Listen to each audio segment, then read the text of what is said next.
We're back now with a Fox News alert. A Chicago police officer has been shot in the line of duty. Police say the officer was shot during a traffic stop. He is right now hospitalized in serious but stable condition. The suspected shooter is in critical condition. This is the third time this week an officer has been shot in Chicago in the line of duty. Over in Chattanooga, Tennessee, this weekend, at least 3 people died in a chaotic scene outside a bar after being shot at and hit by cars. And in Philadelphia, surveillance cameras captured people running for cover when multiple shooters opened fire in a crowded South Street neighborhood. Listen.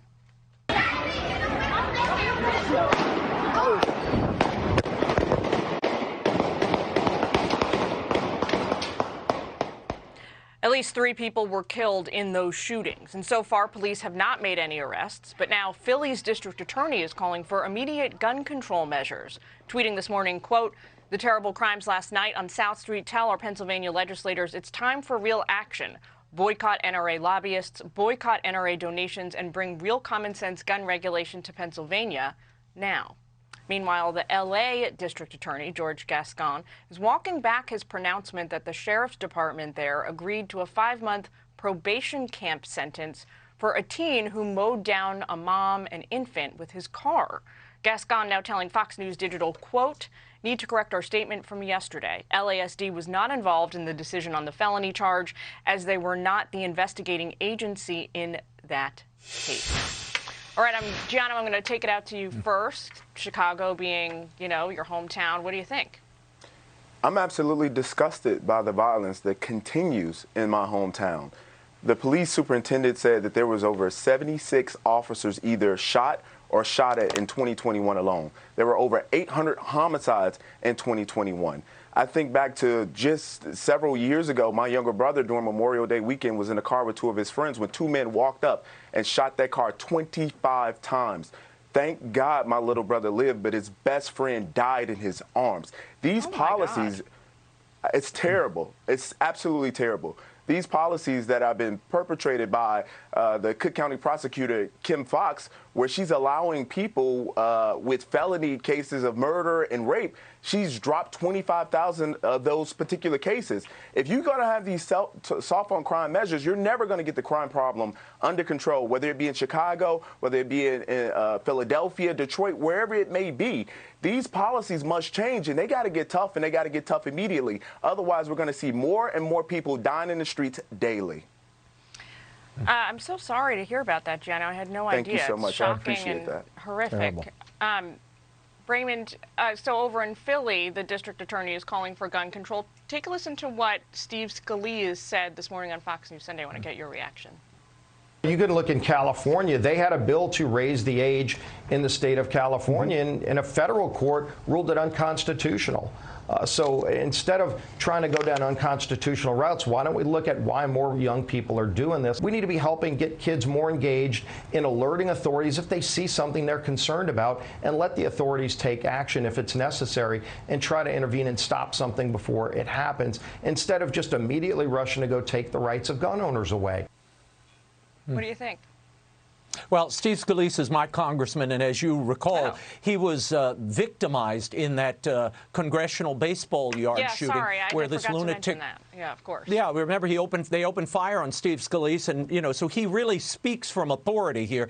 But what he's saying we should bear in mind, as anybody who's gone to gun shows, as I have, you will find that they say they want to create more background checks.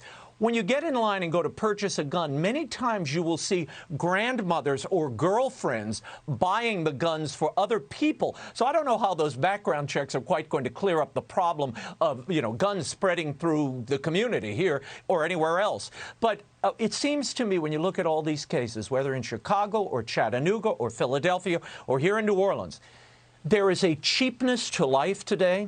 And our young people somehow believe that life can just be thrown off over a disagreement, and that cops have no value at all, and they can open fire on police or take them on. We as a community have to stand up and teach our young people this is unacceptable. We're not going to tolerate it. And the prosecutors have to jump in and prosecute these crimes. And we as a community have to stand behind them, or this will never go away. Yeah, Absolutely. crimes like this have many victims, not just the people who are directly physically hurt. Dr. Zephyr, that brings me to you. While Raymond was talking, I was thinking, you know who has to clean up the mess is your colleagues in your profession who have to take care of these people who are shipped into emergency rooms in all these cities every night with gunshot wounds, with stab wounds.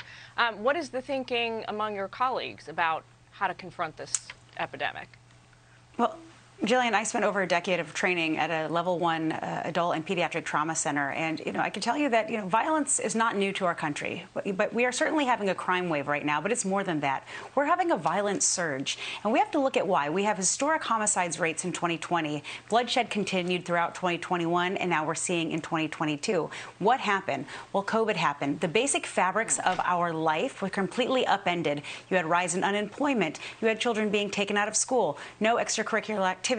All of a sudden, there is nothing for these young people to do, and we haven't actually made it a priority to get them back in structure. Children, young adults, people require structure, and they also require economic stability. When you have negative emotions, anxiety, depression, and fearful that maybe you're not able to pay for your family, with that will come crime, with that will come violence. The priority needs to be, what can we do to make sure that Americans feel stable and secure, and they are not going to then be predisposed to go out and have violence. What also happened in parallel was the complete devaluation, like Raymond said, for respect for cops through all of the movements that happened throughout COVID.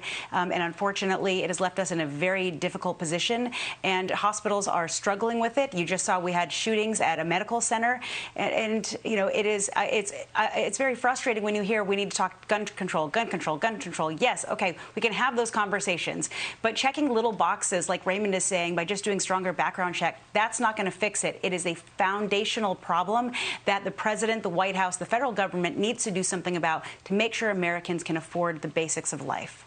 There seems to be some consensus on Capitol Hill now between Republicans and Democrats gathering that mental health is a major epidemic that needs to be looked at, especially among kids, those people who are under 18. A lot of that coming on the heels of COVID.